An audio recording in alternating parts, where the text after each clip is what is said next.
আমার বন্ধুগণ, ইমাম আহমদ ইবনে হাম্বল রাহমাতুল্লাহ আলাইহি একদিন সকালবেলা ঘর থেকে বের হলেন। দ্বীনের দাওয়াতের জন্য ঘর থেকে বের হয়েছেন, হাদিস সংগ্রহের জন্য ঘর থেকে বের হলেন। বৃদ্ধ মানুষ, কনকনে শীত, রিমঝিম বাতাস, কুয়াশা পড়ে হাঁটতে লাগলেন। হাঁটতে হাঁটতে সারাদিন চলে গেল, সন্ধ্যা হয়ে গিয়েছে। ইমাম আহমদ ইবনে হাম্বল রাহমাতুল্লাহ আলাইহি একটা মসজিদে মাগরিবের সালাত আদায় করলেন।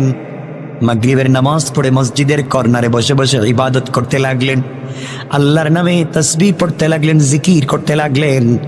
এইভাবে ঈশার সময় হয়ে গেল। ঈশার নামাজ তিনি মসজিদে আদায় করে আবার তিনি মসজিদের কর্নারে ইবাদতে লেগে গেলেন। আমার বন্ধুগণ, দীর্ঘক্ষণ চলে গেল। ইমাম আহমদ ইবনে হাম্বল রাহমাতুল্লাহ আলাইহি মসজিদ থেকে বের হয়ে যায় না। এদিকে মসজিদ থেকে সকল মুসল্লিরা চলে গিয়েছে, মসজিদে আর কোনো মুসল্লি নাই। দীর্ঘ কয়েক ঘন্টা হয়ে গেল, তিনি বের হয়ে যায় না। এমন সময় মসজিদের স্টাফ, মসজিদের মুসল্লি অথবা মসজিদ কমিটির যে কেউ ইমাম আহমদ ইবনে হাম্বলকে চিনে না গিয়ে বলছে, আঙ্কেল, কে আপনি? আপনার বাড়ি কোথায়? আপনাকে তো চিনলাম না। আমাদের মসজিদে বসে আছেন, আপনি কেন চলে যান না? দীর্ঘক্ষণ হয়ে গেল, আপনি কেন যান না? মসজিদ লাগিয়ে দিতে চায়। ইমামে আহমদ ইবনে হাম্বল বললেন, বাবা, আমি একজন পথিক মুসাফির, আমার বাড়ি এলাকায় না, অনেক দূর থেকে আমি এসেছি। সফর করতে করতে ক্লান্ত পরিশ্রান্ত হয়ে গিয়েছি, আমি কাউকে চিনি না, এই জন্যে কারো বাড়িতে আমি আশ্রয় নিতে পারলাম না। রাত্রটা মসজিদে কাটাইয়া দিতে চাই, সকাল হয়ে গেলে আমি আবার সফর করে আমার বাড়িতে চলে যাব। এলাকার লোক, মসজিদের স্টাফ অথবা মুসল্লি অথবা কমিটির যে কেউ বলতে লাগলো, আঙ্কেল, আমাদের মসজিদে রাত্রবেলা অপরিচিত কাউকে আমরা থাকবার অনুমতি দিতে পারি না, ইজাজত দিতে পারি না, পারমিশন দিতে পারি না। আমাদের মসজিদে রাত্রবেলা থাকবার কোনো বিধান নেই, আপনি চলে যান। তিনি বুঝাতে চাইলেন, কোথায় যাব, কার বাড়িতে যাব, আমি কাউরে চিনি না। অনেক অনুনয় বিনয় করলেন, কেউ তাকে রাখতে চাইল না, তিনিও নিজের পরিচয় দিলেন না। এক পর্যায়ে সবাই বলল, আপনি বের হবেন নাকি আমরা বের করে দেব। এক পর্যায়ে এলাকার মানুষ মিলে ইমামে আহমদ ইবনে হাম্বল, জবরদস্ত আল্লাহর ওলি, জামানার সব থেকে বড় আলেম, তাকে তার গাট্টি সহ মসজিদ থেকে বের করে দিল। ঠান্ডার সময়, অন্ধকার রাত্রবেলা, জবরদস্ত আল্লাহর ওলি, যিনি 100 বার আল্লাহ রসুলকে স্বপ্নে দেখলেন, এই লোকটা অন্ধকার রাত্রবেলা একা একা হেঁটে যায়। একটা বার তিনি নিজের পরিচয় দিলেন না, পরিচয় ওপেন করলেন না। তিনি যদি এই মসজিদে নিজের পরিচয় দিয়ে বলতেন, আমি ইমাম আহমদ ইবনে হাম্বল, তাহলে এলাকার মানুষ তার কাছ থেকে বরকতার দোয়া নেওয়ার জন্য লাইন ধরে ফেলতো, হাদিয়া নিয়ে তার কদমের সামনে পড়ে থাকতো। কেউ তাকে যেতে দিত না। কার বাড়িতে নিবে, কে কান্দে করে নিবে, সবাই রাত দিন তার খিদমতে লেগে যেত। এত বড় বুজুর্গ আলিমকে তো পাওয়া স্বপ্নের ব্যাপার। এরপরেও নিজের পরিচয় দিলেন না, কেউ তাকে চিনল না, তাকে বের করে দিল, তিনি চলে গেলেন, নিজের পরিচয় দিলেন না। কত বড় ইখলাসওয়ালা! আর ওই জায়গায় যদি আমি থাকতাম, আমরা থাকতাম, বা আপনারা থাকতেন, তাইলে ঠাস করে কাঠ বের করে দিয়ে বলতাম, দেখেন তো, আমাকে চিনেননি, যারা দুনিয়ার মানুষ আমাকে চিনে, আপনারা চিনলেন না, মসজিদ থেকে বের করে দিলেন। এই যে দেখেন কার্ড, আমার নাম বল্টু মিয়া। কথা কন নাকি? আমাকে সারা দুনিয়ার মানুষ চিনে, আপনারা চিনলেন না। এই বলে মানুষের কাছে পরিচয় ওপেন করতাম। কত বড় জবরদস্ত আল্লাহর ওলি, নিজের পরিচয় দিলেন না। কত বড় ইখলাস ওয়ালা, আমানতদার। এই জন্য হাত উঠালে তাদের দোয়া কবুল হয়ে যায়, আর আমরা 24 ঘন্টা দোয়া করি, কবুল হয় না। আমাদের ভিতরে ইখলাস নাই, আমানতদারি নাই, এই জন্য আজও আমাদের দোয়া কবুল হয় না। আমার মুসলমান বন্ধুগণ, এক পর্যায়ে ইমাম আহমদ ইবনে হাম্বল রাহমাতুল্লাহ আলাইহি চলতে লাগলেন। চলতে চলতে দীর্ঘ পথ যাওয়ার পর একটা বাজারে গেলেন। বাজারে যাওয়ার পরে দেখলেন ওই বাজারের সবগুলা দোকান বন্ধ হয়ে গিয়েছে, কোনো দোকান খোলা নাই। ইমামে আহমদ ইবনে হাম্বল রাহমাতুল্লাহি আলাইহি দেখেন লম্বা বাজার, সব দোকান বন্ধ, শীত আর ঠান্ডা। হঠাৎ তাকাইয়া দেখে বাজারের মধ্যখানে ঝুপড়ি ঘরের মতো ছোট্ট একটা দোকানে মিটমিট করে আলো জ্বলে। আস্তে আস্তে করে দোকানের পাশে পৌঁছে গেলেন। গিয়ে দেখলেন দোকানের ভিতরে একজন যুবক দাঁড়িয়ে আছে, আর দোকানের ভিতরে চুলার মধ্যে আগুন জ্বালিয়ে দিয়েছে, চুলার ভিতরে আগুন জ্বলতেছে। ইমামে আহমদ ইবনে হাম্বল চিন্তা করলেন, আমি আস্তে আস্তে করে চুলার কাছাকাছি চলে যাই, আগুন পোহাতে পারবো, তাপ নিতে পারবো, শরীর থেকে ঠান্ডা কমবে। এই জন্য আস্তে আস্তে দোকানের কাছে পৌঁছে গেলেন। আর ডাক দিয়া বললেন, জওয়ান, এই বাজারের সবগুলা দোকানের দোকান বন্ধ, শুধুমাত্র কেবলমাত্র তোমার দোকান খোলা, ব্যাপারে কি জানতে চাই, কতক্ষণ খোলা রাখবা? যুবক ডাক দিয়া বলছে, আঙ্কেল, আপনাকে আমি চিনলাম না। আমার এই বাজারের সবগুলা দোকানদার ফজরের পরে দোকান খুলে সন্ধ্যার সময় বন্ধ করে দেয়, আর একমাত্র কেবলমাত্র আমি দোকানদার, সন্ধ্যার পরে দোকান খুলি, ফজরের সময় বন্ধ করে দিই, সারা রাত দোকান খুলে রাখি, রাত্রবেলা কয়েক টাকার রুটি বিক্রি করি, এই জন্য আমি দোকান খোলা রাখি। ইমামে আহমদ ইবনে হাম্বল বললেন, জওয়ান রে, সারা রাত যেহেতু তুমি দোকান খোলা রাখবে, তোমার দোকানে কি সারা রাত চুলার ভিতরে আগুন জ্বলবে? যুবক বলছে, আঙ্কেল, হ্যাঁ, আমার দোকানে চুলায় আগুন জ্বলবে। তাহলে কি আমি তোমার দোকানের সামনে দাঁড়িয়ে দাঁড়িয়ে রাত কাটাইয়া দিতে পারি? বৃদ্ধ মানুষ, আমার বাড়ি এলাকায় না, আমি একজন প্রতীক মুসাফির এসেছিলাম কাজের কারণে, কিন্তু যেতে পারলাম না ঠান্ডার কারণে। কোথায় যাব? তোমার দোকানের সামনে কি দাঁড়িয়ে থাকা যায়? যুবক ডাক দিয়ে বলছে, আঙ্কেল, আপনি আমার দোকানের সামনে দাঁড়িয়ে দাঁড়িয়ে সারা রাত কষ্ট করবেন, হতে পারে না। আপনি আমার দোকানের ভিতরে আসেন, আপনি দোকানের ভিতরে বসেন, আমি যখন ফজরের সময় দোকান বন্ধ করে দিব, আপনিও চলে যাবেন, আমিও চলে যাব। ইমাম আহমদ ইবনে হাম্বল আবারও নিজের পরিচয় দিলেন না। দোকানের ভিতরে বসতে গেলেন। দোকানের ভিতরে যাওয়ার পরে তার সামনে আজীব একটা ঘটনা পড়ল। আশ্চর্যজনক ঘটনা তার চোখের সামনে পড়েছে। জিন্দেগিতে তিনি প্রস্তুত ছিলেন না এমন ঘটনার জন্য। তাকাইয়া দেখেন, এই জওয়ান যখন রুটি তৈরি করবার জন্য খামির বানায়, যুবকটা পড়ে আস্তাগফিরুল্লাহ। যুবক যখন রুটি তৈরি করবার জন্য বল বানায়, তখনও যুবক পড়ে আস্তাগফিরুল্লাহ। রুটি যখন কমপ্লিট তৈরি করে ফেলে, যুবক পড়ে আস্তাগফিরুল্লাহ। রুটি তৈরি করে যখন চুলার ভিতরে দেয়, যুবক পড়ে আস্তাগফিরুল্লাহ। রুটি কমপ্লিট তৈরি হয়ে গেলে নির্ধারিত জায়গায় রাখে, পড়ে আস্তাগফিরুল্লাহ। কেউ যখন তার কাছে রুটি কিনতে যায়, গভীর রাত্রে যখন কেউ রুটি কিনতে আসে, রুটি হাতে দিয়া যুবক পড়ে আস্তাগফিরুল্লাহ। কেউ যখন তার হাতে টাকা দেয়, যুবক টাকা হাতে নিয়ে পড়ে আস্তাগফিরুল্লাহ। এইভাবে সময় কাটাইয়া দেয়, কোনো কথা পর্যন্ত বলতে চায় না। ইমাম আহমদ ইবনে হাম্বল বললেন, জওয়ান রে, আমি আশ্চর্য হয়ে গেলাম, তুমি শুধু আস্তাগফিরুল্লাহ বলো, কোনো কথা বলো না, ব্যাপারে কি আমি কি জানতে পারি? এবার যুবক বলছে, আঙ্কেল, আপনাকে চিনলাম না। আমি কেন আস্তাগফিরুল্লাহ বলতে চাই শোনেন। আমি এই বাজারে 32টা বছর থেকে ঝুপড়ি করে দোকানদারি করি। 32টা বছর থেকে আমি আস্তাগফিরুল্লাহর জিকির করে যাই, তাসবিহ পড়ে যাই। এই জন্য আমি পড়ি, আঙ্কেল, আমি যখন রুটি তৈরি করি, সব রুটি কিন্তু আমি সমান করে বানাতে পারি না। কোন রুটি হালকা বড় হয়ে যায়, কোন রুটি হালকা ছোট হয়ে যায়, কোন রুটি হালকা পাতলা হয়ে যায়, কোন রুটি হালকা ভারী হয়ে যায়, কোনটার ভিতরে আটা ময়দা বেশি পড়ে যায়, কোনটার ভিতরে হালকা কম পড়ে যায়, কোনটা চুলার ভিতরে দিলে কাঁচার থেকে যায়, কোনটা হালকা ভাজা হয়ে যায়। সবাইকে সমান করে আমি রুটি দিতে পারলাম না, কিন্তু টাকা তো সবার কাছ থেকে ঠিকই আমি সমান নেই। এই যে অনিচ্ছা সত্ত্বে হালকা কম বেশ হয়ে যায়, এই জন্য আমি আস্তাগফিরুল্লাহ পড়তে থাকি, আল্লাহ তাআলা যেন আমাকে ক্ষমা করে দে। চিন্তা করছেন কি ইখলাস আর আমানতদার। ইমাম আহমদ ইবনে হাম্বল যুবকের ইখলাস আর আমানতদারি দেখে আশ্চর্য হয়ে গেলেন। এবার ডাক দিয়ে বললেন, যুবক আমি জানতে চাই,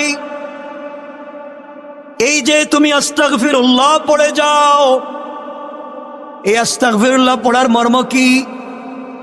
এবার যুবক বলছে, আঙ্কেল 32টা বৎসর থেকে আস্তাগফিরুল্লাহ পড়ে যাই। এই আস্তাগফিরুল্লাহ বলবার কারণে আল্লাহ তাআলা দুনিয়ার জমিনে আমাকে যা দিয়েছে, আমার মন বলছে এই পৃথিবীর আর কোন মানুষকে আল্লাহ তাআলা দেয় না। জোরে বলেন না, শুনুন, আরো জোরে বলেন। আমার মুসলমান বন্ধুগণ, ইমাম আহমদ ইবনে হাম্বল রাহমাতুল্লাহি আলাইহি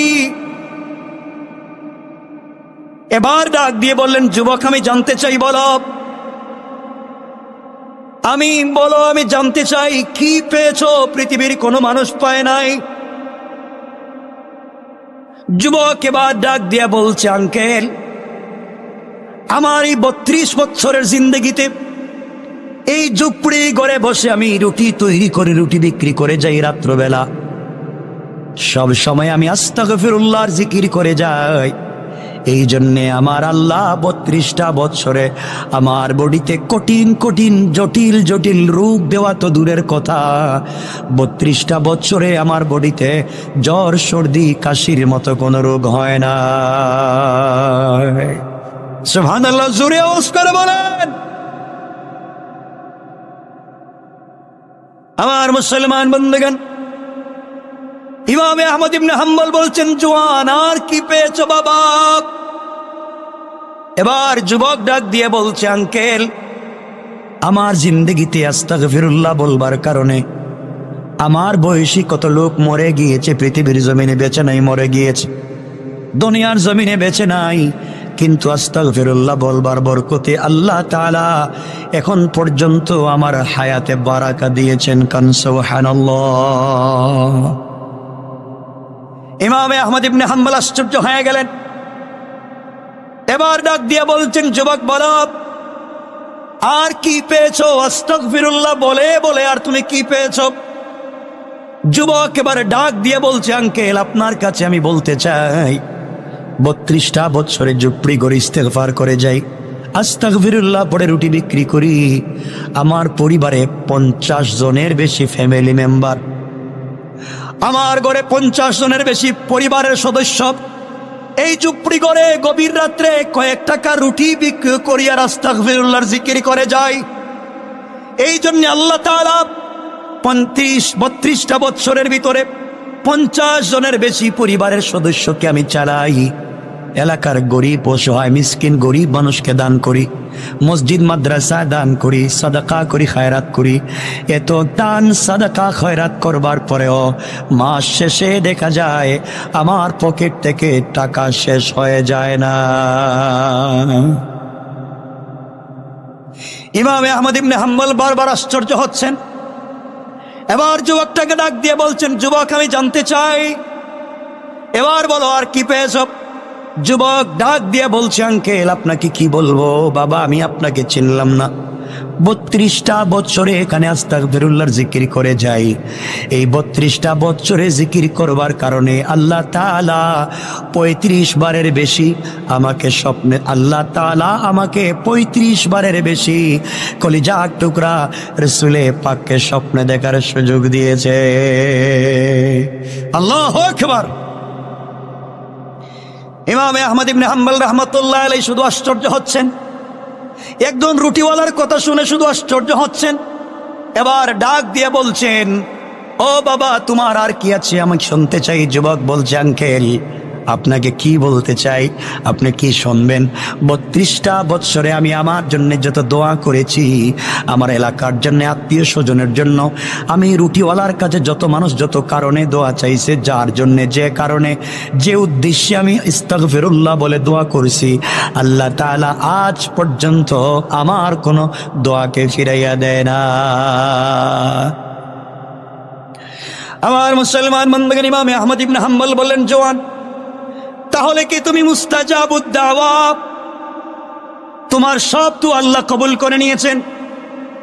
জওয়ান বলছে, আঙ্কেল, আমি মুস্তাজাবুদ দাওয়া কি না আমি জানি না, কিন্তু আমি এটা বিশ্বাস করি আল্লাহ তাআলা আমার সব দোয়াকে কবুল করে নিয়েছেন। এবার ইমাম আহমদ ইবনে হাম্বল রাহমাতুল্লাহ আলাইহি বললেন, তোমার হায়াতে আল্লাহ বারাকা দিয়েছেন, তোমার বডিতে সুস্থতার বারাকা নিয়ামত দিয়েছেন, তোমার রিজিকে বারাকা দিয়েছেন, নবীজিকে স্বপ্নে দেখার তৌফিক দিয়েছেন, তোমার সম্পদ বাড়িয়ে দিয়েছেন, ঝুপড়ি ঘরে রুটি বিক্রি করে এত এত জিনিস পেয়েছো আস্তাগফিরুল্লাহর বরকতে। যুবকরে আমি জানতে চাই, এত এত পূর্ণতার ভিতরে তোমার জিন্দগিতে কোনো অপূর্ণতা আছে কি বাবা?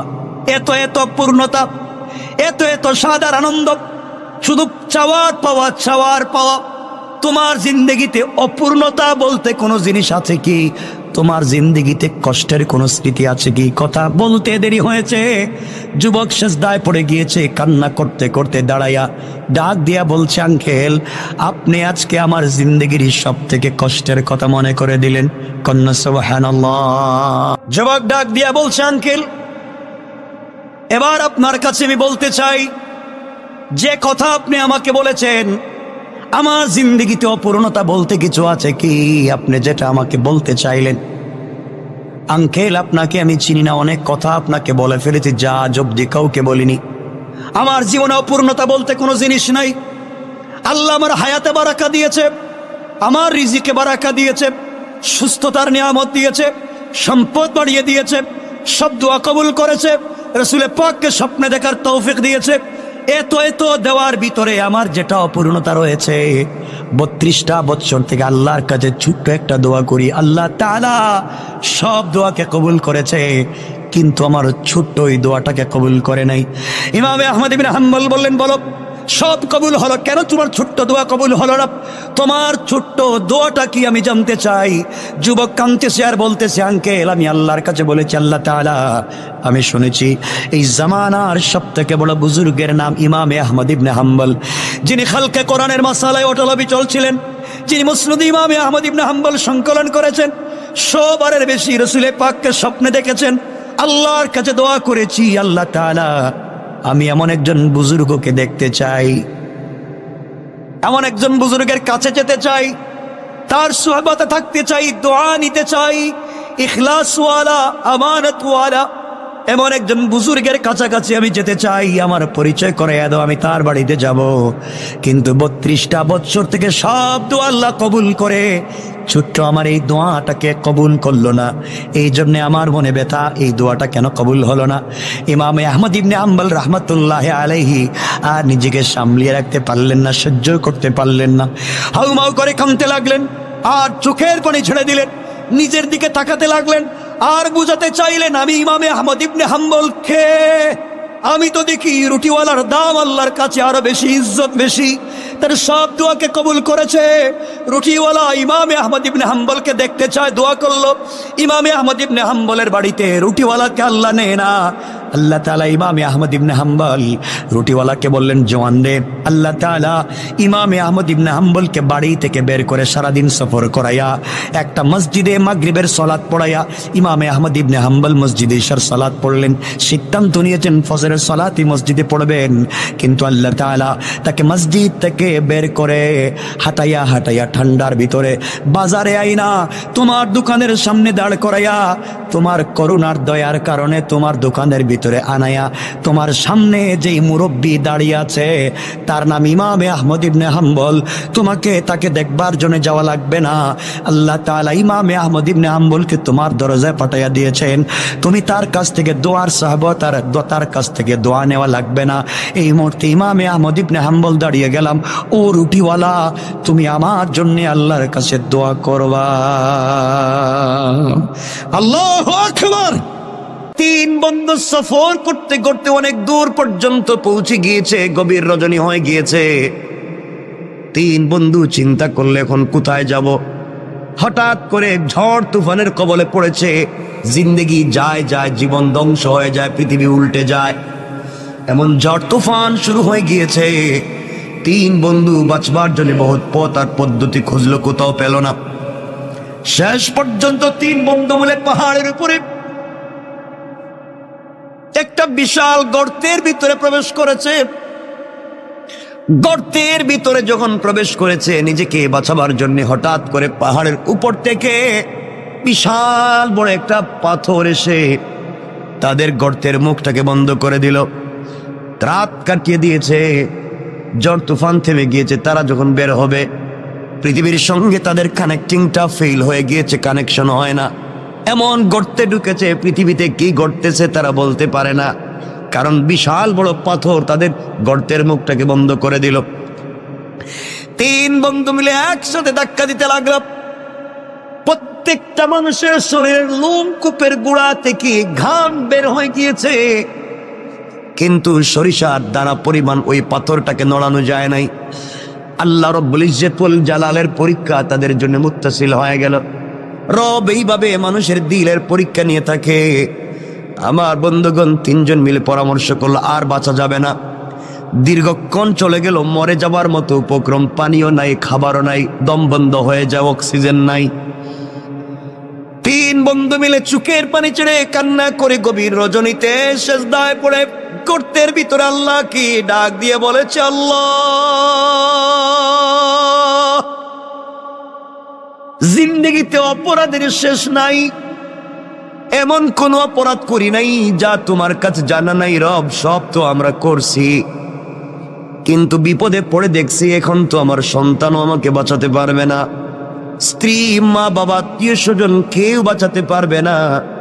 এই গর্তের ভিতরে আমাদের খবর পৃথিবীর কোনো মানুষ জানে না, একমাত্র তুমি ছাড়া। আল্লাহ, এমন বিপদে পড়েছি, একমাত্র তুমি পারো আমাদেরকে বাঁচাতে, কিন্তু কোন মুখে তোমার কাছে হাত উঠাবো আর দোয়া করবো? আল্লাহ, জীবনে যে এমন কোনো গুনাহ নাই যে গুনাহ করি নাই, জিন্দেগিতে এমন কোনো খারাপ কাজ নাই যা আমরা করি নাই, কি বলে তোমার কাছে হাত উঠাবো? তুমি যদি বলো আমি তোদেরকে চিনি না। রব, এই অপমান থেকে, কবর থেকে, গর্ত থেকে কে বাঁচাবে? তিনজন মিলে পরামর্শ করে সিদ্ধান্ত নিয়েছে, আমাদের জিন্দেগিতে যদি এমন একটা কাজ থাকে রে, যেই কাজটা একমাত্র আল্লাহরে সন্তুষ্ট করবার জন্য করছিলাম, পৃথিবীর কোন মানুষকে দেখাবার জন্য করি নাই, এমন যদি কারো জীবনে একটা মাত্র কাজ থাকে, কয়টা? সবাই বলা লাগবে কয়টা? এমনকি আমাদের জিন্দেগিতে যদি একটা মাত্র ভালো কাজ থাকে যেটা একমাত্র রবকে সন্তুষ্ট করবার জন্য করেছি, আজকে ওই কাজের ওসিলা নিয়ে রবের কাছে চাইব। রব তো বলেছে সরিষার দানা পরিমাণ ভালো কাজ করলেও তিনি কল্যাণ দেন, উপকার দেন, ফিডব্যাক দেন। আজকে একটু দেখি না, আমরা তো গুনাহ করছি কিন্তু কোন জিন্দেগিতে ভালো কাজ আসেনি। তিন বন্ধুর এক বন্ধু বলছে, বাইরে আমার জীবনে একটা ভালো কাজ আছে। এই বলে ওই বন্ধু সেজদায় পড়ে চোখের পানি চলে কান্না করে ডাক দিয়া বলেছে, আল্লাহ,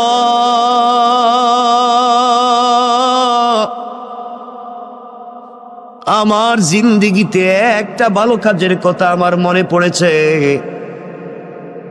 রব, আমার মন বলছে এই কাজটা একমাত্র তোমার জন্য আমি করছি, পৃথিবীর কেউ আমাকে বাধা দিতে পারবে না। আয় আল্লাহ, আমার চাচাতো বোন, যাকে আমি প্রাপ্ত বয়স্ক হওয়া থেকে যার পিছনে লেগে আছি, যাকে একটা বার স্পর্শ করতে চাই, একটা বার আলিঙ্গন করতে চাই, আমি তার সঙ্গে জেনা করতে চাই, মেলামেশা করতে চাই, তার মতো সুন্দরী মেয়ে আর নাই, কিন্তু আল্লাহ কোনোদিন তাকে আমার ভাগে নিয়ে আসতে পারলাম না, কোনোভাবে কথা বলে ফুসলাতে পারলাম না।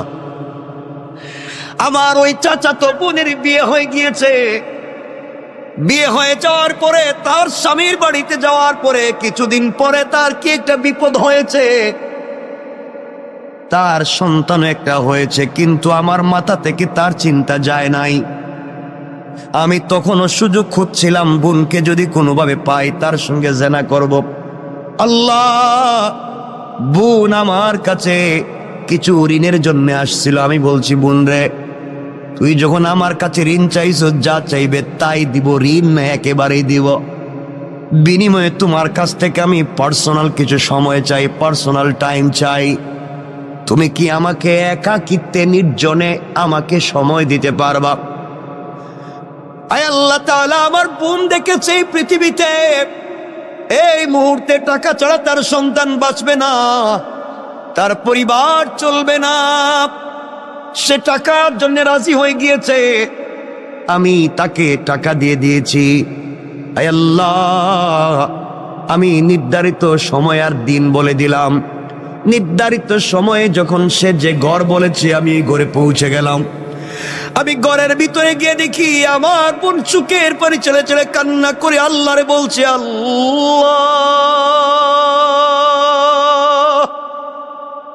পুরা জিন্দগি সতীত্বের হেফাজত করেছি, পুরা জিন্দগি নিজের চরিত্রের হেফাজত করেছি। আল্লাহ, আজ না আমি বড় বিপদগ্রস্ত। আল্লাহ, কিছু ঋণ আনবার কারণে ও আমার সাথে জেনা করতে চায়। কুকর্মগুলাকে দূর করে তোমার দ্বীনের বুঝ দিতে, আল্লাহ, তার ভিতরে কি তোমার ভয় ঢুকাইয়া দিতে পারো না? আমি ঘরের ভিতরে গিয়ে আমার বোনের হাত ধরেছি। বোন ডাক দিয়া বলছে, বাইরে, তোর ভিতরে কি আল্লাহর ভয় নাই? আল্লাহর কাছে ফিরে যাওয়ার কি তোমার ভয় নাই? রব বলেছে, ওয়াত্তাকু, ভয় করো ওই দিনকে, ইয়াওমান তুরজাউনা ফীহি ইলাল্লাহ, ভয় করো ওই দিনকে যেই দিন আমার কাছে তোমাকে ফিরে আসা লাগবে, ওই দিন তোমার হিসাব তোমাকে দেওয়া লাগবে। ও ভাই, তোর ভিতরে কি ভয় নাই? রব বলে দিয়েছে, ওই দিন যে অপকর্ম করবে, দুনিয়ার জমিনে যে গুনাহ করবে, কিয়ামতের দিনে আল্লাহ তার আমলনামা তার হাতে সোজা সোজা দিবেন না। হাতটাকে বুকের ভিতরে ঢুকাইয়া ভেঙ্গে পিছন দিকে দিবেন, আর ফেরেশতাদেরকে বলবেন, গোলামের হাতে তার কিতাব আমলনামাটা দিয়ে দাও। আল্লাহ বলবেন, ইকরা কিতাবাকা কাফা বিনাফসিকাল ইয়াওমা আলাইকা হাসিবা। বান্দারে, জীবনে যা করছো গোলাম, চলার পথে যা করছে, যে তোমার হাতে ধরাইয়া দিলাম, তুমি পড়ো। এমন সময় ফেরেশতারা বলবে, আল্লাহ, ওর মুখটা চোখটা তো সামনের দিকে, ওর হাত যে বুকের ভিতরে ঢুকাইয়া পিছন দিকে বের করলেন, আমলনামা তো পিছনে দিলেন, চেহারা সামন দিকে, আমলনামা পিছন দিকে, ও কেমনে দেখবে? আল্লাহ, আমলনামাকে ঘুরাইয়া সামনে নিয়ে আসবো। ও আবার ভাই, তুই শুন, আল্লাহ ডাক দিয়া বলবেন, না না, ওর আমলনামার সামনে আনা যাবে না, আমলনামার সামনে দেওয়া যাবে না। ফেরেশতারা বলবে, আল্লাহ, তাইলে আমলনামা পড়বে কেমনে? আল্লাহ বলবেন, শোনো ফেরেশতারা, ওর ঘাড়টারে মটকাইয়া দাও, ওর ঘাড়টারে মটকাইয়া পিছন দিকে করে দাও, চিৎকার করে যেন কানতে থাকে, চিৎকার করতে থাকে। ভাইরে, তোর হাতটা বুকের ভিতরে ঢুকাইয়া পিছন দিকে বের করা হবে, এরপরে তোমার ঘাড়কে মটকাইয়া দেওয়া হবে। এরপর আল্লাহ বলবেন, খুযূহু ফাগুল্লুহু সুম্মাল জাহিমা সাল্লু। ওরে ধরো রে, ভালো করে ধরো, আর জাহান্নামের গরম শিকল দিয়া হাত পায়ে দড়ি লাগাও, অপমানিত গোলামের ন্যায় টেনে টেনে জাহান্নামে নিয়ে যাও। কেন রে ভাই, তুই এই গুনার কাজ করে আমার সঙ্গে এত অপরাধ করবি? কেন রে ভাই, তুই জাহান্নামের আগুনে জ্বলবি? ভাই, তোর মনে কি আল্লাহর ভয় নাই? তোমার মনে কি জাহান্নামে যাওয়ার ভয় নাই? তোমার মনে কি আল্লাহর সামনে দাঁড়াবার ভয় নাই? তুমি কেমনে আমার সঙ্গে ওই নাফরমানি করবা? আয় আল্লাহ, আমি তো গিয়েছিলাম জেনা করতে, যাকে আমার জীবন যৌবন দিয়ে স্বপ্নে দেখি, যাকে আমি স্বপ্নে লালন করি, পুরা জিন্দগি থেকে যাকে একটা মিনিট পেতে চাই, পুরা জিন্দগি ভর যাকে নিয়ে স্বপ্ন দেখছি, আমার ওই বোনকে আমার হাতের মুঠোয় পাইছি, শুধু তার হাত স্পর্শ করছি, আমি শুধু তার হাত ধরছি, ওই সময় বোন আমাকে এই ওয়াজ শোনাইয়া দিছে, আল্লাহ ওই দিন একাকিত্বে নির্জনে পৃথিবীর কোনো মানুষ নাই, একমাত্র আমার বোন আর আমি ছাড়া। ওই দিন আমি তো গিয়েছিলাম খারাপ কাজ করতে, কিন্তু বোনের 1 মিনিটের বক্তব্য শুনে তোমার ভয়ের কথা আমার ভিতরে ঢুকে গিয়েছিল। আমি আমার বোনের হাত ছেড়ে দিয়া ঘর থেকে বের হইয়া তোমাকে চিৎকার করে বলেছিলাম, আল্লাহ তোমাকে ভয় পাইছি, বোনের কথায় হাত ছেড়ে দিয়েছি, আর জেনা করব না, এই বলে ঘর থেকে বের হয়েছিলাম, আর জিন্দেগিতে বোনের দিকে চোখ তুলে তাকাই নাই। আল্লাহ তাআলা ওই দিন তো কোনো পুলিশ ছিল না, র্যাব ছিল না, border guard, CID, DIB, NSI, DGFI কেউ ছিল না, একমাত্র তোমার কথা শুনে তোমার ভয় আমার দিলে ঢুকে গিয়েছিল। তুমি বলেছো ওয়াত্তাকু ইয়াওমান তুরজাউনা ফীহি ইলাল্লাহ, আমার কাছে তো ফিরে আসা লাগবে। ওই যে ভয় ঢুকে গিয়েছিল, ভয়ের কারণে আমি হাত ছেড়ে দিয়েছি। আল্লাহ ওই দিনের কাজটা যদি একমাত্র তোমার ভয়ে, তোমার ভালোবাসায় হয়ে থাকে, আজকের মতো বিপদ থেকে বাঁচাইয়া দাও। ওই গোলাম দোয়া করতে দেরি হয়েছে, ওই গর্তের উপর থেকে পাথরটা 3 ভাগের 1 ভাগ অটোমেটিক সরে গিয়েছে। আল্লাহু আকবার। চিন্তা করেন কি বলতে চাই। আল্লাহর গোলাম বুঝতে পেরেছে। এবার আপনারাও বুঝেন, জীবনে ভালো কাজ করলে রব কিন্তু ফিডব্যাক দিবে। আপনি আল্লাহর পক্ষ থেকে বারাকাত পাবেন, এতে কোনো সন্দেহ নাই। কাজটা যদি হয় নির্বেজাল আল্লাহর জন্যে, খালিস নিয়তে আল্লাহর জন্যে যদি হয়, দুনিয়ায় ইজ্জতের জিন্দেগি পাবেন, আখিরাতেও রবের কাছ থেকে পুরস্কার পাবেন। ওই জন্য 2 হাত জোড় করে আপনাদেরকে বলি, প্রয়োজনে আপনাদের পায়ে ধরি, বলেন যদি বাসায় গিয়া পায়ে ধরতে তাও ধরি, আল্লাহর ওয়াস্তে চলার পথে রবকে ভয় করা শিখুন, হারাম কাজ থেকে নিজেকে বাঁচান। যেই সন্তান পরিবার আত্মীয় স্বজনের জন্য তো কষ্ট করি, কিয়ামতের দিন কিন্তু কেউ আমার আপনার আশেপাশে থাকবে না। সন্তান বাবার পরিচয় দিবে না, স্ত্রী স্বামীর পরিচয় দিবে না, মা বাবা সন্তানের পরিচয় দিবে না। ওই সময় একমাত্র নেক আমল তোমার আমার কল্যাণে আসবে। কথায় কথা চলে আসছে, মাঝখান দিয়া বলে দেই, যদি আপনি জিন্দেগিতে দুনিয়ার জমিনে কোরআন তিলাওয়াত করা শিখতে পারেন, কোরআন তিলাওয়াত করেন, শুধুমাত্র কোরআন তিলাওয়াত, এত ছোট্ট একটা আমলও যদি করেন, আল্লাহর রাসূল সাল্লাল্লাহু আলাইহি ওয়াসাল্লাম বলে দিয়েছে, পৃথিবীর জমিনে কেউ যদি কোরআন তেলাওয়াতকারী হয়, ওই কোরআন তেলাওয়াত তাকে জান্নাতে না পৌঁছানো পর্যন্ত আল্লাহর দরবারে সুপারিশ আর শাফাআত করা বন্ধ করবে না। সুবহানাল্লাহ পড়েন। কথায় কথা চলে আসছে মধ্যখানে, 1 মিনিটে বলে দিই, আল্লাহরে গোলাম দুনিয়ার জমিনে আল্লাহরে গোলাম ইন্তেকাল করেছে। কবরে যাওয়ার পরে সবাই মিলে, আত্মীয় স্বজন মিলে গোসল করাইয়া, কাফন পরাইয়া, হাতে পায়ে বেড়ি দড়ি লাগাইয়া, রশ্মি দিয়া বেঁধে সাদা কাপড়ে প্যাকেটিং করে সবাই মিলে নিয়ে যায়, তাকে কবরের দিকে নিয়ে যায়। বান্দা চোখের পানি ছেড়ে ছেড়ে কান্দে আর বলে, সন্তান তোর জন্যে না ঢাকা শহরে এত সুন্দর বাড়ি বানাইলাম, তুই কেমনে আজকে বাপরে বান দিয়া তুই কই নিয়ে যাস? ও সন্তান, তোর জন্যে না এত বাপ এত কষ্ট করলাম, তুমি আমারে আজকে কোথায় নিয়ে যাও, কোন কবরে? সন্তান বলছে, হয়তো জুরাইন কবরস্থানে, আজিমপুর গুরুস্থানে, কোন জায়গায় নিয়ে যায়? সন্তান নিয়ে যায়, বাবা কাফনের ভিতর থেকে কান্দে, কেউ দুনিয়ার আওয়াজ শুনে না। ডাক দিয়া দেখে তার ভাইও তার খাটিয়ায় ধরছে। বাইরে ডাক দিয়া বলে, ভাই রে, আমার গলা না জড়াইয়া নাকি তুই ঘুমাইতি না? আমার গলা না জড়াইলে নাকি তোর ঘুম আসতো না? ছোটবেলায় 2 জন খেতে বসলে কত দুষ্টামি করছি, 2 ভাই মিলে দুনিয়ার জমিনে কত দুষ্টামি করলাম। কেমনে রে ভাই তুই আজকে আমাকে, কেমনে তুই আমাকে ভুলে গিয়া জাহান্নামের কবরের দিকে নিয়ে যাস?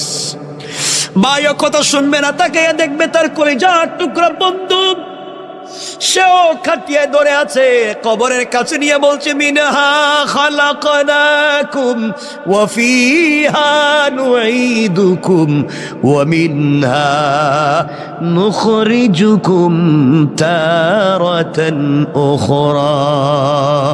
সবাই ডাক দিয়ে বলতেছে ওখান থেকেই তুমি আসছিলা, আবার তোমাকে মাটিতে ঢুকাইয়া দিতেছি, কিয়ামতের দিন কিন্তু তুমি ওখান থেকেই উঠবা।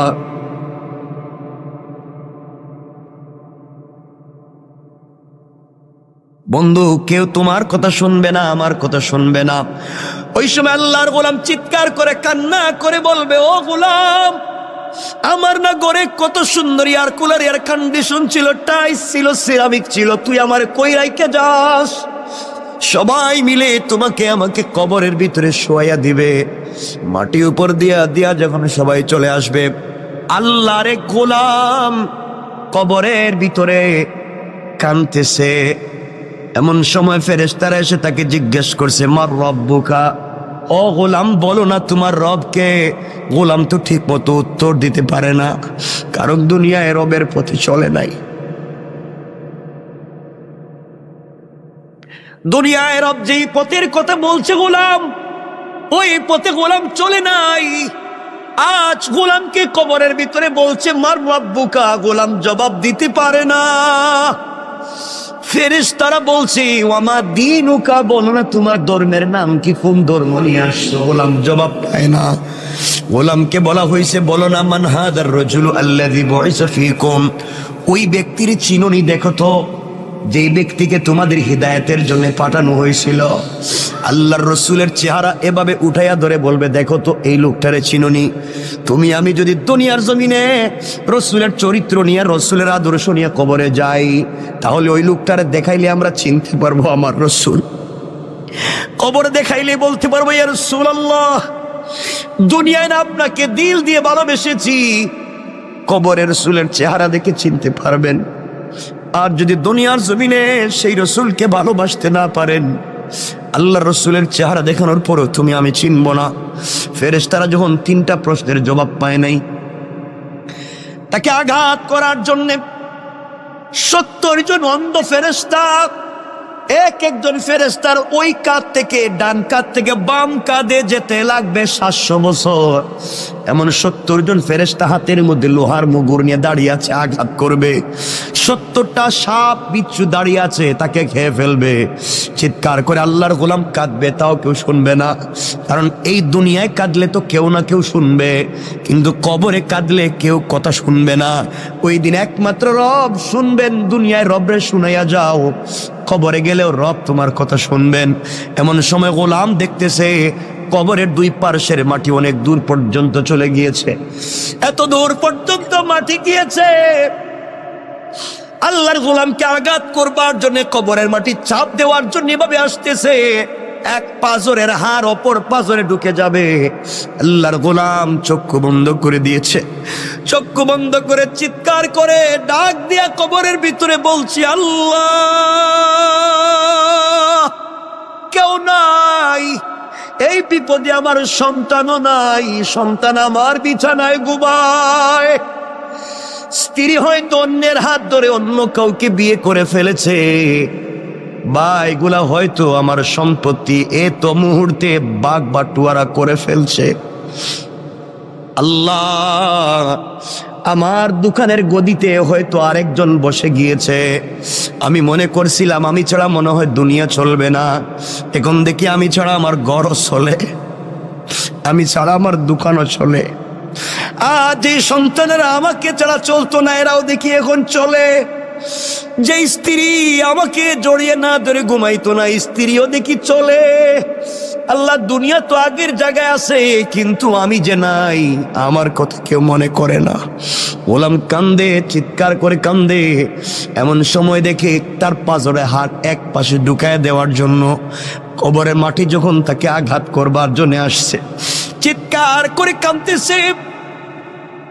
হঠাৎ করে অনুভব করে তার বুকের উপরে কে যেন ছোট্ট ছোট্ট পা দিয়া হেঁটে যায়।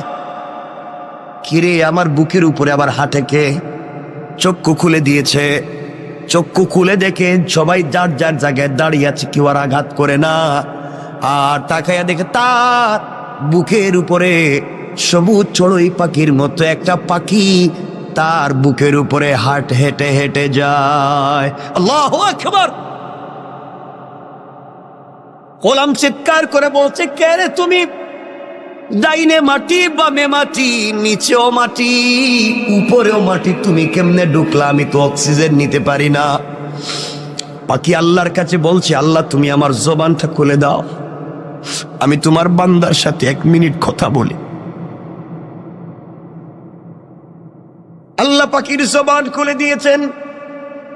পাখি চিৎকার করে বলছে, আল্লাহর গোলাম তুমি কাঁদবা না, তুমি আজকে টেনশন করবা না, তুমি অনেক কথার জবাব দিতে পারো নাই, কিন্তু আমি কি, আমি দুনিয়ার গাছের ডালে ডালে বসে সাধারণ পাখি না, আমি দুনিয়ায় বসবাস করার দুনিয়ার কোনো প্রাণী আর পাখি না, আমি হলাম তুমি এত কিছুর ভিতরেও যে প্রতিদিন ঘুমানোর আগে, এশার পরে ঘুমানোর আগে তুমি যে প্রতিদিন সূরা মুলক তিলাওয়াত করে ঘুমাইতে, আমি হইলাম সেই সূরা মুলক। আল্লাহ আমাকে পাখির সুরত দৌড়াইয়া তোমার বুকের উপরে বসাইয়া দিয়েছে। ও আল্লাহর গোলাম, নাওম কা নাওমাতিল আরুস, তুমি আমার ডানার নিচে ঘুমাও। এই বলে ছোট্ট পাখিটা তার 2টা ডানা কবরের 2 পারে ধাক্কা দিয়ে রেখে দিয়ে বলছে, ঘুমাও। বান্দা বলছে, পাখি রে, তোর পাতলা হালকা 2টা ডানা দিয়া কি কবরের মাটিরে আটকায় রাখতে পারবে? পাখি বলতেছে, ঘুমাও। ফুলসজ্জার রাত্রে স্বামী স্ত্রী যেভাবে ঘুমিয়ে যায়, কখন সূর্য উদিত হয় বলতে পারে না, কখন সকাল হয় বলতে পারে না, তুমি এইভাবেই আমার ডানার নিচে ঘুমাইয়া যাও, কিয়ামতের দিন পর্যন্ত আমি তোমার বুকের উপরে বসে গেলাম, এই কবরে কেউ তোমাকে আযাব দিতে পারবে না। আল্লাহর গোলাম, তাও তোমাকে বলে দিলাম, আমি তো সূরা মুলক তোমাকে জানাইয়া দিলাম, কবরেও তোমাকে হেফাজত করব, পুলসেরাতেও করব, মিজানেও করব, যতক্ষণ পর্যন্ত সুপারিশ করে শাফাআত করে আল্লাহর জান্নাতে তোমাকে না পৌঁছাবো, ততক্ষণ পর্যন্ত আমি সূরা মুলকের সুপারিশ তোমার পক্ষ থেকে আল্লাহর দরবারে আমি বন্ধ করব না। আল্লাহু আকবার।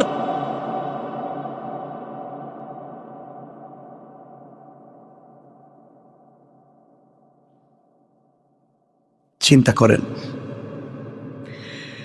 এই জন্য আল্লাহর গোলাম কথা লম্বা করতে চাই না, শুধু এতটুকুন বুঝাতে চাই, কার অহমিকায় পড়েছ? দুনিয়া তোমারে কেমনে এত পাগল করছে? দুনিয়া তোমার এত পাগল কেমনে করছে? গোলাম, সব না সৌন্দর্য এখানেই থাকবে। তুমি তোমার বেডরুমটারে কত সুন্দর করলা, কয়েকটা দিন থাকবা, হয়তো ঘর থেকে বের হলে আর ফিরেও না আসতে পারো, কিন্তু অনন্তকাল যেই কবরে থাকবা, ওই কবরকে তুমি সুন্দর করলা না। আল্লাহর গোলাম, ওই আল্লাহর গোলাম যখন কান্না করছে, কবর 3 ভাগের 1 ভাগ, গর্তের ভিতর থেকে পাথর 3 ভাগের 1 ভাগ সরে গিয়েছে। আর একজন গোলাম সেজদায় পড়ে ডাক দিয়া বলছে, আল্লাহ, আমিও তো 3 বন্ধুর একজন, আমার জীবনে কোনো নেক আমল নাই, আমার জীবনে কোনো ভালো কাজ নাই, ভালো করে জানি, জীবনে যত আকাম ছিল, কুকর্ম ছিল, এমন কোনো জিনিস নাই যা করি নাই, কিন্তু আল্লাহ, আজ আমার মনে পড়ছে আমি একটা ভালো কাজ করছি। আজ আমার মনে পড়েছি আমার জিন্দেগিতে একটা ভালো কাজ আছে, এই কাজটা শুধু তোমাকে সন্তুষ্ট করবার জন্য আমি করছিলাম, দুনিয়ার কোনো মানুষকে দেখাবার জন্য আমি করি নাই। আল্লাহ, আমার ঘরে একজন কর্মচারী ছিল, ওই কর্মচারী কোনো একটা কারণে তার বেতন না নিয়ে আমার কাছ থেকে চলে যায়, আমি তারে অনেক খোঁজাখুঁজি করে পাই না, কর্মচারীর বেতন দেব, খুঁজতে খুঁজতে আমি তারে পাই না, কোথায় গেল? নাই। আমি কি করলাম? তার ওই বেতনের পয়সা দিয়া একটা বকরি কিনলাম, আমি একটা বকরি কিনলাম, ওই বকরিরে বড় করলাম, বকরির থেকে অনেক বাচ্চা হলো, বিশাল বড় একটা বাগান হয়ে গেল, বাচ্চা বকরি আর বকরির অভাব নাই। আয় আল্লাহ, শত শত বকরির পাল হয়ে গেল। দীর্ঘ 15-20 বৎসর পরে আমার ওই কর্মচারী দেখি আমার বাড়িতে হাজির। আমাকে ডাক দিয়া বলছে, মালিক, অমুক দিন অমুক তারিখেও আপনার বাড়িতে আমি কর্মচারী ছিলাম, আমার নাম যে এই নাম, আমি কিন্তু চলে গিয়েছিলাম একটা কারণে। আমি আজ আপনার কাছে ফিরে এসেছি, কাজের জন্য আসি নাই। ওই যে আপনার বাড়িতে কাজ করছিলাম, ওই সময় যে পয়সা পাই, আমারে আপনি ওই পয়সাটা দিয়ে দেন, আমি চলে যাই। আল্লাহ, ওই সময় আমি ওই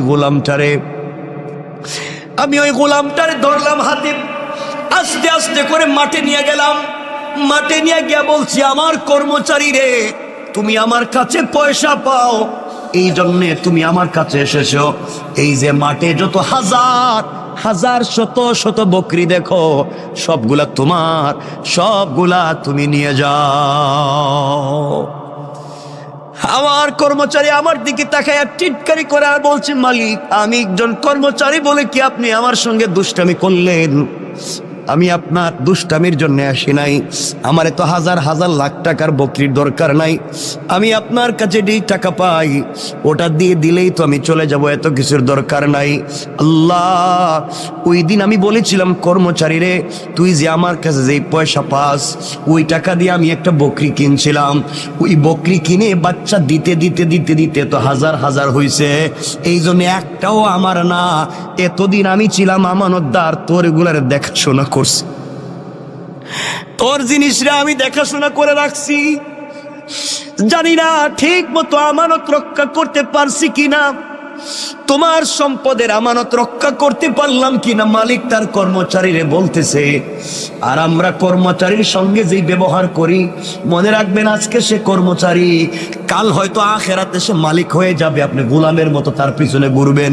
তার দিলে যদি কষ্ট দেন, কোনোভাবে যদি সে কষ্ট পায়, কিয়ামতের দিন বুঝবেন কর্মচারীর আপনার কি প্রয়োজন, ওই দিন বুঝবেন।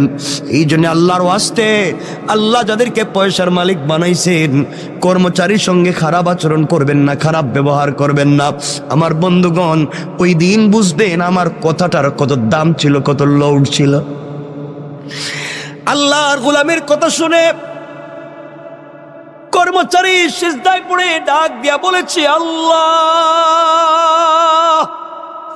যেই মালিক কর্মচারীর পয়সার আমানত রক্ষা করার জন্য এত বড় বড় বড় বিজনেস বানাইছে, বকরির পাল বানাইছে, আল্লাহ, আমার ওই মালিক রে দুনিয়ায় ইজ্জতের জিন্দেগি দিও, ইন্তেকালের পরে জান্নাতুল ফিরদাউস দিও। আল্লাহু আকবার। আয় আল্লাহ, ওই দিন যে হাসি মুখে আমি আমার কর্মচারীর কাছে যে সম্পদগুলা তাকে ফিরাইয়া দিলাম, তার ওই টাকা দিয়া যে এত কিছু বানাইলাম, আমি চাইলে ওই সময় তাকে যে টাকা সে পায়, 500 দিনার 100 দিনার দিরহাম পায়, ওটা দিয়ে দিলেই সে খুশি হয়ে যাইতো।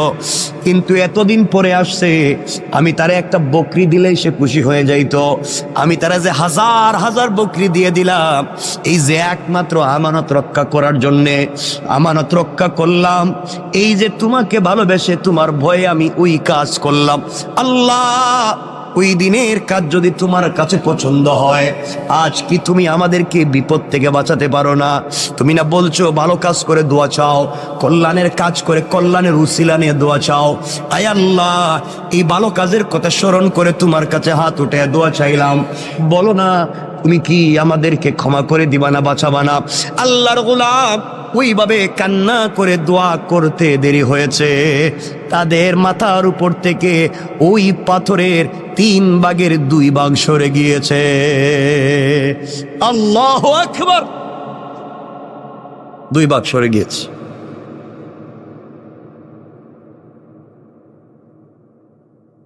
তারা অনেক ট্রাই করছে বের হওয়া যায় কিনা, দেখলো বাইরেও যায় না, ওই আরেকটা ভাগ যাইতেইব। 2 জন বন্ধু যখন আল্লাহর কাছে দোয়া করছে, আল্লাহ তাআলা তাদেরকে বাঁচাইয়া দিয়েছেন। 3 ভাগের 2 ভাগ পাথরটা গর্তের মুখ থেকে সরে গিয়েছে, আরেক ভাগ গেলেই তারা বাইর হইতে পারে।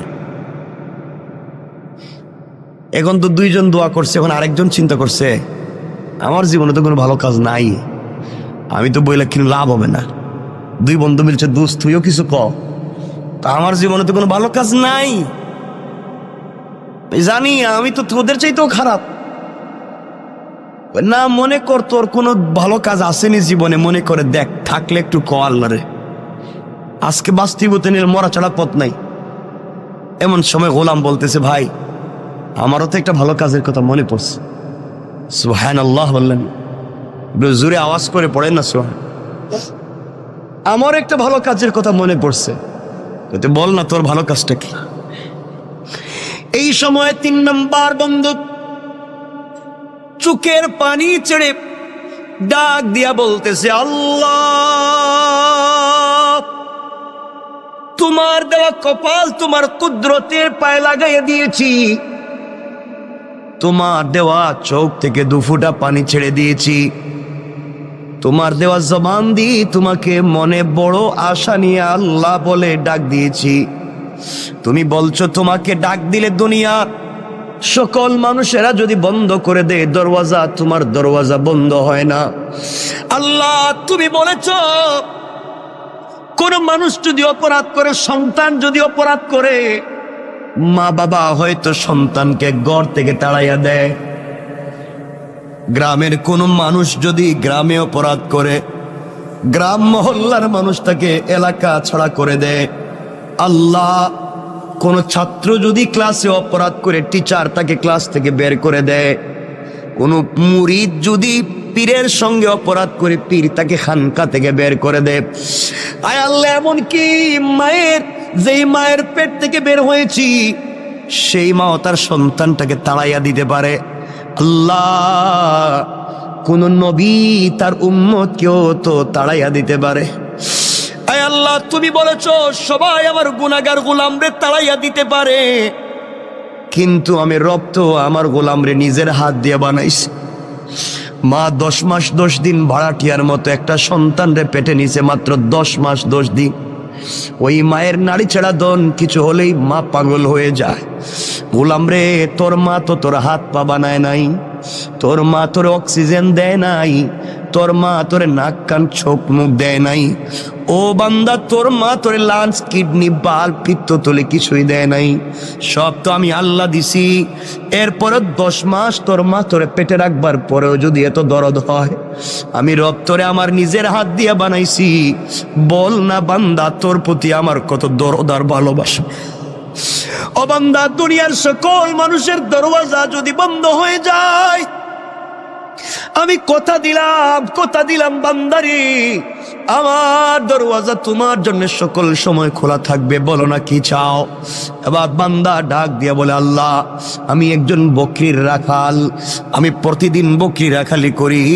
বাড়িতে যাই বিকালবেলা, সকালবেলা বাড়ি থেকে বের হই, বিকালবেলা বাড়িতে যাই। যাওয়ার পরে প্রথমে বকরির থেকে দুধ নেই, ওই দুধ নিয়ে প্রথমে আমার বৃদ্ধা মা পাপড়ে খাওয়াই। আমার মা তখন বেঁচে আছেন, আমার মারে দুধ পান করাই। মা ইচ্ছে মতো শান্তি মতো পেট ভরে দুধ পান করবার পরে বাকিটুকুন দুধ নিয়ে আমি আমার সন্তানদের কাছে বন্টন করে দেই। সন্তানেরা পান করে এরপরে ঘুমাইয়া যায়, এরপরে আমরা পান করি। আয় আল্লাহ, একদিন আমার জঙ্গল থেকে মাঠ থেকে বাড়িতে যেতে যেতে দেরি হয়েছে। বাড়িতে গিয়ে দেখি আমার মা ঘুমিয়ে পড়ছেন। আমার মা বিভোর ঘুমে পাগল, মা ঘুমাইয়া গিয়েছে, মা তো সজাগ না। ঘরে গিয়ে দেখি আমার সন্তানেরা খাবারের জন্য চিৎকার করে কাঁদতেছে। আমি যখন বকরির থেকে দুধ দোহন করি, সন্তানেরা লাইন ধরে গুল হয়ে আমার পাশে বসছে আর বলছে, আব্বা একটু দুধ দেও না, আর সহ্য হয় না, পেটে খিদে লাগছে, রাত্রে যে ঘুমাতে হবে, একটু দুধ দাও। আমি সন্তানের দিকে তাকাইয়াও দেখি নাই কে আমার কাছে দুধ চাইল। এক পর্যায়ে দুধের বাটি হাতে নিলাম, পেয়ালা হাতে নিলাম, মায়ের ঘরে গিয়ে দেখি মা ঘুমিয়ে গিয়েছে। সবগুলা দুধের পেয়ালা নিয়া মায়ের মাথার সামনে দাঁড়ায়া থাকলাম। মা রাত্রে যখন উঠবে আগে তারে পান করাবো, এরপরে আমি আমার বাচ্চাদেরকে পান করাবো। আল্লাহ, আমার বাচ্চাগুলো আমার পায়ের কাছে এসে পা জড়াইয়া কাঁদতেছে, বলতেছে, আব্বা তুমি আমাদেরকে এক ফোঁটা দুধ পান করাও। সারা রাত সন্তানের কান্তি কানতে আমার পায়ের কাছে ঘুমায়া গেল। এক ফোঁটা দুধও আমি সন্তানদেরকে আগে দেই নাই। ওই মায়ের অপেক্ষা করতেছি মা কখন ঘুম থেকে উঠবেন। আয় আল্লাহ, ও মুনিব, এইভাবে সারা রাত চলে গিয়েছে। সকালবেলা মা যখন ঘুম থেকে উঠছে, মা আমাকে দেখে তো হতভম্ব হয়ে গেছে। মা বলছে, বাবা তুই কি ঘুমাস নেই? সারা রাত কি করলি এখানে? মা, আগে তুমি ঘুমিয়ে গিয়েছো, তোমাকে দুধ পান করাতে পারি নাই, এই জন্য সারা রাত এখানে দাঁড়াইয়া দাঁড়াইয়া দুধের পেয়ালা হাতে নিয়েছিলাম। তোমার যদি ঘুম ভাঙ্গে আমি তোমারে আগে দুধ পান করাবো। মা বলছেন, আমার নাতিগুলার অবস্থা এমন কেন? মা, ওরা তো আমার কাছে আসছিল এক ফোঁটা দুধ পান করতে, আমি কিন্তু ওদেরকে আগে দেই নাই। আগে বলছি আমার মা, এরপরে তোমরা। ও মা, তোমার জন্য আমি সন্তানদেরকেও পান করাই নাই। আমার মা আমার জন্য তো দুহাত উঠে দোয়া করছে আর বলছে, আল্লাহ আমার সন্তান আমার যে ভালোবাসা দিয়েছে, দুনিয়ায় কোনো বিপদে আমার সন্তানরে ফালাইও না। আয় আল্লাহ, ওই দিনের কাজ একমাত্র তোমাকে খুশি করার জন্য মায়ের জন্য দাঁড়িয়েছিলাম। আয় আল্লাহ তাআলা, চাইলে আমি আমার সন্তানদেরকে দুধ পান করাইতে পারতাম, চাইলে আমিও পান করতে পারতাম, চাইলে আমার স্ত্রীরও পান করাইতে পারতাম। মা যখন উঠবে তখন দিব, মায়ের জন্য তো অপেক্ষা করা দরকার ছিল না। একমাত্র তোমাকে ভালোবেসে, তোমাকে মোহাব্বত করে, তোমাকে পাওয়ার জন্যে, তোমাকে খুশি করার জন্যে আমি যে কাজ করছি, এই কাজটা যদি ওই দিন তোমার কাছে পছন্দ হয়ে থাকে, আজকের বিপদ থেকে আমাদেরকে বাঁচাইয়া দাও ওসিলা নিলাম। বলতে দেরি হয়েছে, কসম কসম রব্বে পাকের জাতে, ওই গোলাম দোয়া করে বলতে দেরি হয়েছে, পুরাটা পাথর তাদের গর্তের মুখ থেকে সরে যাইতে 1 মিনিটও দেরি করে নাই। সুবহানাল্লাহ জুরে। আমার বন্ধুগণ, 3 বন্ধু বেঁচে গিয়েছেন। এই জন্যে কথাটা তো শুরু করছিলাম ওখানেই। জীবনে যদি সরিষার দানা পরিমাণও ভালো কাজ করেন, রব কিন্তু তোমাকে আমাকে এটা দিবে। আল্লাহ কোরআনে বলছেন, ফামাইয়ামাল মিসকালা যাররাতিন খায়রান ইয়ারা, সরিষার দানা পরিমাণ যদি ভালো কাজ করো, ওটারও কিন্তু বদলা দিব। ওয়ামাইয়ামাল মিসকালা যাররাতিন শাররান ইয়ারা, আর তোমরা যদি খারাপ কাজ করো সরিষার দানা পরিমাণ, তারও হিসাব দেওয়া লাগবে। এই জন্যে দুহাত জোড় করে যেই কথা শুরুতেই বলছিলাম, দরকারে পায়ে ধরে বললাম, আল্লাহর ওয়াস্তে চলার পথে ভুল তো করবো না, মানুষের হক মারবো না, আমানতের খেয়ানত করবো না, অন্যায় আচরণ করবো না, ছোট থেকে ছোট হলেও আল্লাহকে সন্তুষ্ট করার জন্য ভালো কাজ করব। রব বলে দিয়েছে, তুমি যদি আমাকেই পাওয়ার জন্য ভালো কাজ করো বান্দা, আমি কথা দিলাম তোমার এই ছোট্ট একটা আমলই তোমাকে জান্নাত পর্যন্ত নিয়ে যেতে পারে। পড়েন সুবহানাল্লাহ। আমার কথা কি আপনারা বুঝছেন এতক্ষণে? তাহলে এত আলোচনা করে যেটা বোঝাতে চাইলাম, এই পুরা 1 ঘন্টা কথা বলছি, একটা বিষয় বোঝাবার দিন, যে আমাকে আপনাকে ফিরে যাওয়া লাগবে আল্লাহর সামনে। সরিষার দানা পরিমাণ ভালো কাজ করলেও জবাব দিতে হবে, খারাপ কাজ করলেও জবাব দিতে হবে। সুতরাং আমরা কোনোভাবে অন্যের সম্পত্তি তো নিজে খাবো না, নিজের লিডার হলে কখনো পাবলিকরে ঠকাবো না, এবং নিজের সম্পত্তি বাঁচাবার জন্য, অন্যের সম্পত্তি ধ্বংস করবার জন্য রাষ্ট্রের কাছে কুপ্রস্তাব দিয়া কাউকে বিপদে ফেলবো? বলেন ফেলবো? এটা হলো এতক্ষণের আলোচনার মূল মাকসাদ, আয়াতের মৌলিক ভাবার্থ। এতক্ষণ যদি কথা বুঝে থাকেন তো বলেন, রব একজন মানুষ ভালো কাজ করছে, তার উপকার দিচ্ছেন না? কথা তো অনেক মনে পড়ে, কিন্তু আমাদের সময় তো কমে যাইতেছে। কমে গেছে না? আপনাদের অসুবিধা হইতেছে নি? সময় যদিও আছে আমার হাতে, কর্তৃপক্ষের দেওয়া, কিন্তু আপনাদের তো কষ্টের দিকে আমার খেয়াল রাখতে হয়। এই জন্য কষ্ট হইতেছে কিনা বুঝতেছি না, হয় না? বেশি নিব না, যদিও লম্বা হয় আমি নিব না।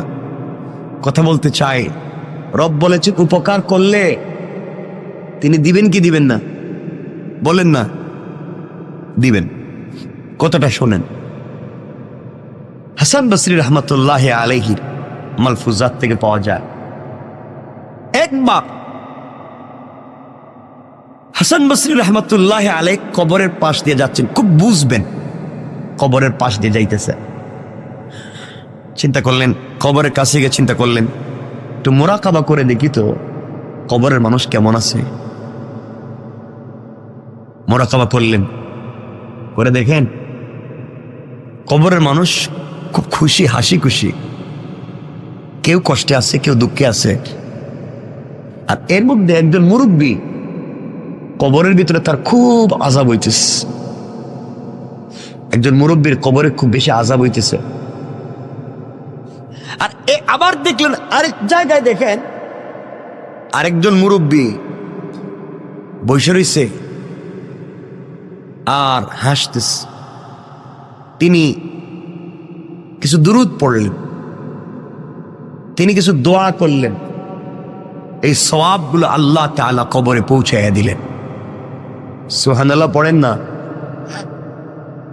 তিনি তাকাইয়া দেখেন কবরের সকল মানুষ লাইন ধরে এসে এই সওয়াবগুলা নিয়ে যায়। এক মুরব্বী বসে রয়েছে কর্নারে, ও আয় না, উঠে না।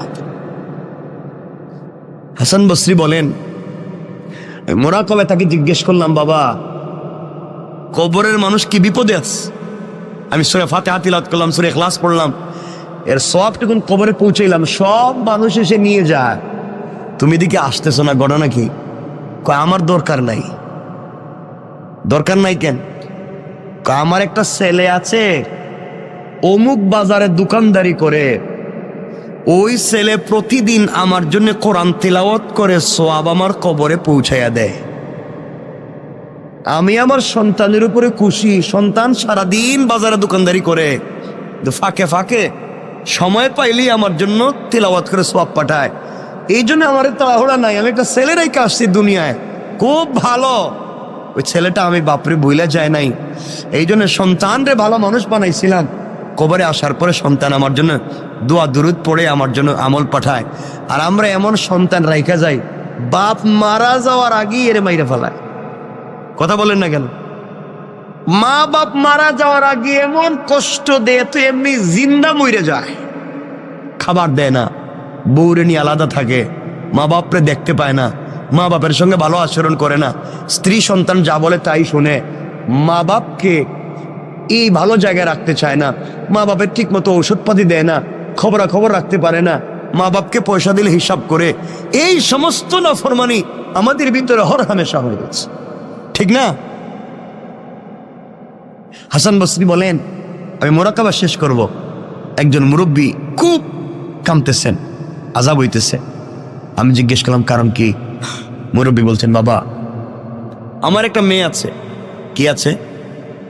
খুব দুশ্চরিত্রা, খারাপ খারাপ কাজ করে বেড়ায়, আর ও যত গুনার কাজ করে, ওর গুনার কাজের ভাগ আমার কবরে আসে, আমি পাই। কারণ মেয়েটারে ভালো বানাইতে পারি নাই, যেন বাপ হিসাবে আমি মেয়েরে কেন ভালো বানাইতে পারলাম না? ওই মেয়ে খারাপ কাজ করলে আমার কাছে গুনাহ চলে আসে। আর ওই বেচারা বলতেছে, আমার ছেলে দুনিয়া তেলাওয়াত করে আমার কাছে সওয়াব চলে আসে। অর্থাৎ সন্তানকে যদি ভালো মানুষ বানাইয়া যেতে পারেন, সন্তান ভালো কাজ করলে তারও একটা অংশ পাবেন, সন্তান খারাপ কাজ করলে তারও একটা।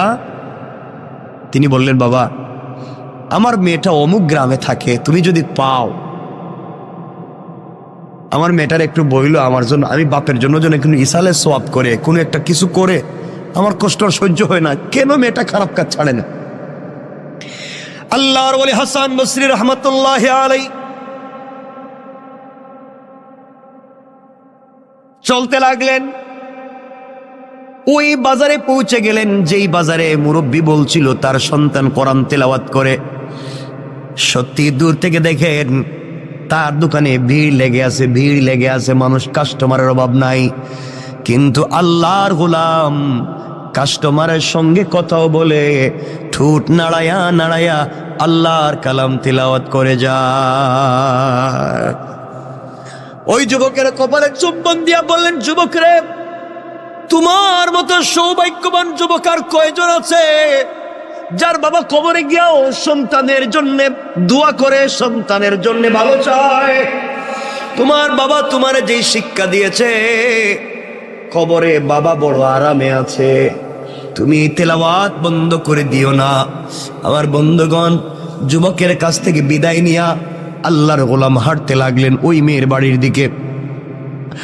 ওই মেয়ের বাড়ির কাছাকাছি পৌঁছে গেলেন, মানুষরা খবর দিলেন অমুক নামে কি এলাকায় কোনো মুরব্বী ছিলেন।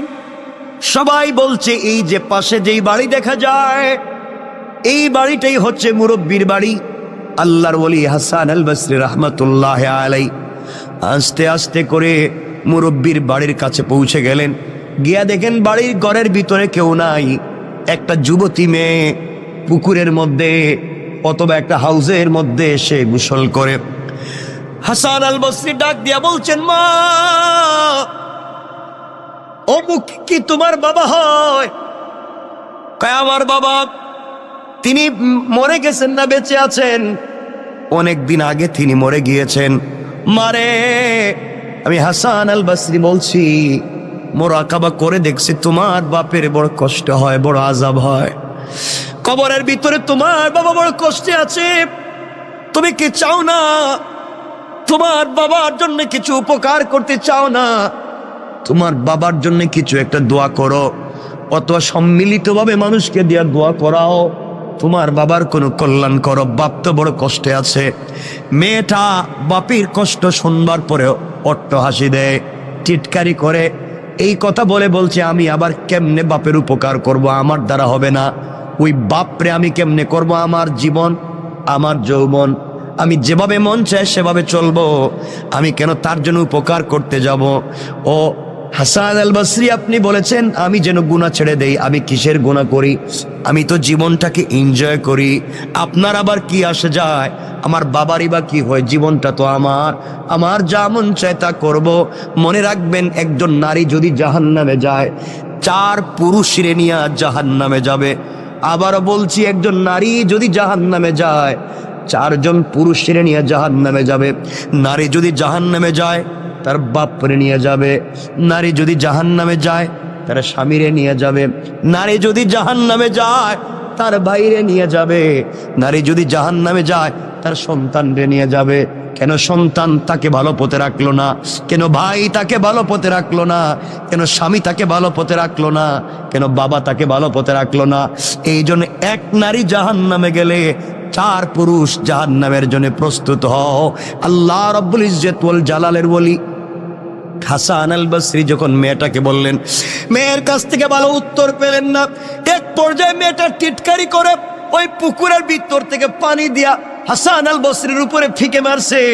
হাসান আল বসরির মুখের উপরে পানি মারছে। কয়, নেন আপনি পানি নিয়ে যান, এই পানি দিলাম, যান। আপনি আমার বাবার জন্য কি উপকার করতে পারি?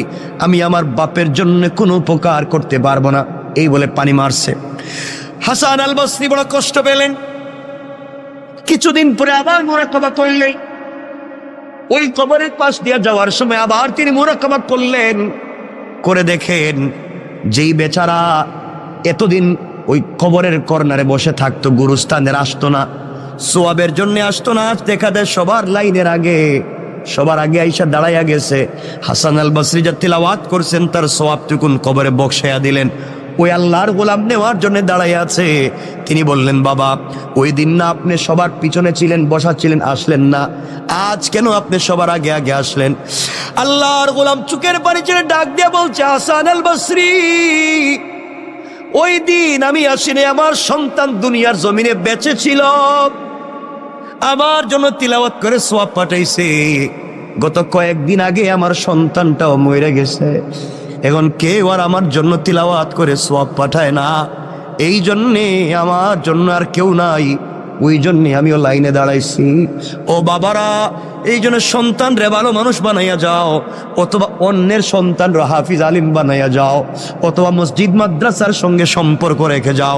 একটা মসজিদের সঙ্গে একটা ইটের টুকরা দিয়েও যদি সম্পর্ক করতে পারো, কিয়ামত পর্যন্ত কবর থেকেও সোয়াব পাইবা।